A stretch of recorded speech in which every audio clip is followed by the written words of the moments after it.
കാത്തിരുന്ന് പാവൽ ചെടി പൂവണിഞ്ഞു. ഒരു ഗ്രോ ബാഗിലാണ് 3 പാവൽ ചെടികൾ വളരുന്നത്.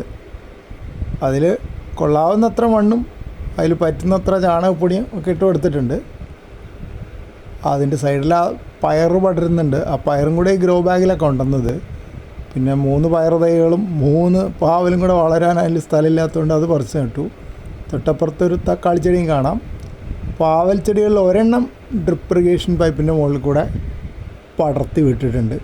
അത് കുറച്ച് മേലോട്ട് വളർന്ന് പിന്നെ താഴേക്കും പടരാൻ തുടങ്ങിയിട്ടുണ്ട്. അത് പൂവിട്ടിട്ടില്ല. അപ്പുറത്തെ ചെടികളാണ് പൂവിട്ടത്. ഇപ്പോൾ സാധാരണ പോലെ തന്നെ ഇപ്പോൾ കായില്ലാത്ത പൂക്കളാണ്. പൂക്കൾ കാണാൻ നല്ല രസമാണ് കേട്ടോ. പച്ചക്കറിയുടെ ആണെങ്കിലും പൂക്കൾക്ക് നല്ല ഭംഗിയുണ്ട്. ഇനി കുറച്ച് ദിവസങ്ങൾ കഴിയുമ്പോൾ കായുള്ള പൂക്കൾ ഉണ്ടാവുമെന്ന് വിചാരിക്കണം. കായുള്ള പൂക്കളാണെങ്കിൽ ആ പൂവിൻ്റെ കടക്കിൽ കുറച്ച് തടിപ്പ് കാണും. ഒരു കുഞ്ഞു പാവയ്ക്ക പോലെ കാണും. അങ്ങനെയാണ് കായുള്ള പൂവും കായില്ലാത്ത പൂവും തിരിച്ചറിയുന്നത്. അത് മിക്കവാറും ഒരുവിധം ഇങ്ങനത്തെ പടരുന്ന ചെടികൾക്കൊക്കെ അതുപോലെയാണ്. പൂവിൻ്റെ കടക്കിൽ കായ ഉണ്ടാവും. പടവലത്തിനായാലും മത്തനായാലും എല്ലാറ്റിനും ഞാൻ കണ്ടിട്ടുണ്ട് അങ്ങനെ. അപ്പോൾ അത് ഭാവിയിൽ പ്രതീക്ഷിച്ചുകൊണ്ടിരിക്കുന്നു.